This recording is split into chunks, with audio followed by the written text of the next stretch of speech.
82 सालमा पूरा हुन्। सबैको प्रेममा नयाँ बास थपियोस्, सबैको मनमा शान्ति शान्तिले बास गरोस् भन्दै हजुर लगायत हजुरको सकुशल परिवारप्रति सुस्वास्थ्य एवं उत्तरोत्तर प्रगतिको कामना गर्दै हार्दिक मङ्गलमय शुभकामना व्यक्त गर्दछौं।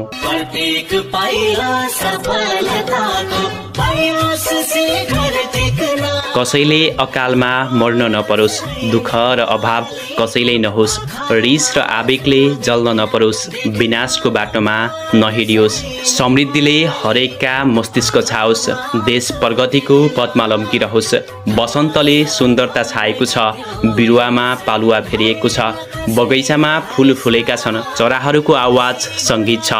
जन जन र मन मनमा सबैलाई नयाँ वर्षको धेरै शुभकामना छ। हाँसो रहोस् ओठमा सधैँ मनैभरि